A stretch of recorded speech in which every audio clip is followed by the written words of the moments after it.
আজি যদি অশোক সিংহালে যদি দলমাৰি যদি ইমান ডাঙৰ অট্টালিকা বনাব পাৰিছে চৰকাৰী মাটিত সি যদি বেআইনী হয় মই সাধাৰণ এক কথা 5 লাখ মাটি যদি ঘৰ বনাওঁতে বেআইনী তেতিয়াহ'লে হয় মই বেআইনী। আমাৰ বিষয়ববীয়াই 5 মিনিটৰ ভিতৰতে স্থান ত্যাগ কৰিবৰ কাৰণে অৱগত কৰিছিলে আৰু আপোনালোকে সময়ৰ ভিতৰত ইয়াৰ পৰা আঁতৰি নোযোৱাত আপোনালোকক 163 BNSS মতে আপোনালোক বেআইনী ঘোষণা কৰা হ'ল। গতিকে আইনৰ ধাৰা অনুসৰি আপোনালোকে 5 মিনিটৰ ভিতৰতে স্থান ত্যাগ কৰক, নহ'লে বিভাগীয় কৰ্তৃপক্ষই বিহিত ব্যৱস্থা লোৱা হ'ব।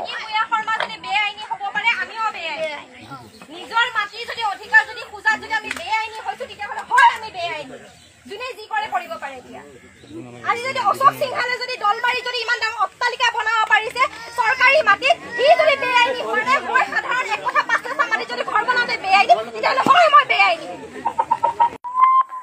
আমাৰ বিষয়ববীয়াই 5 মিনিটৰ ভিতৰতে স্থান ত্যাগ কৰিবৰ কাৰণে অৱগত কৰিছিলে আৰু আপোনালোকে সময়ৰ ভিতৰত ইয়াৰ পৰা আঁতৰি নোযোৱাত আপোনালোকক 163 BNSS মতে আপোনালোক বেআইনী ঘোষণা কৰা হ'ল। গতিকে আইনৰ ধাৰা অনুসৰি আপোনালোকে 5 মিনিটৰ ভিতৰতে স্থান ত্যাগ কৰক, নহ'লে বিভাগীয় কৰ্তৃপক্ষই বিহিত ব্যৱস্থা লোৱা হ'ব। নিজৰ মাটি যদি অধিকাৰ যদি খোজাত যদি আমি বেআইনী হৈছো তেতিয়াহ'লে হয় আমি বেআইনী, যোনে যি কৰে কৰিব পাৰে। এতিয়া আজি যদি অশোক সিংহালে যদি দলমাৰি যদি ইমান ডাঙৰ অট্টালিকা বনাব পাৰিছে চৰকাৰী মাটিত সি যদি বেআইনী হয় মই সাধাৰণ এক কথা 5 লাখ মাটি যদি ঘৰ বনাওঁতে বেআইনী তেতিয়াহ'লে হয় মই বেআইনী। আমাৰ বিষয়ববীয়াই 5 মিনিটৰ ভিতৰতে স্থান ত্যাগ কৰিবৰ কাৰণে অৱগত কৰিছিলে আৰু আপোনালোকে সময়ৰ ভিতৰত ইয়াৰ পৰা আঁতৰি নোযোৱাত আপোনালোকক 163 BNSS মতে আপোনালোক বেআইনী ঘোষণা কৰা হ'ল।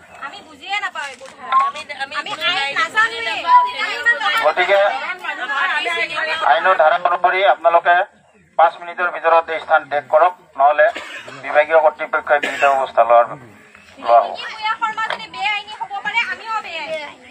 নিজৰ মাটি যদি অধিকাৰ যদি খোজাত যদি আমি বেআইনী হৈছো তেতিয়াহ'লে হয় আমি বেআইনী, যোনে যি কৰে কৰিব পাৰে। এতিয়া আজি যদি অশোক সিংহালে যদি দলমাৰি যদি ইমান ডাঙৰ অট্টালিকা বনাব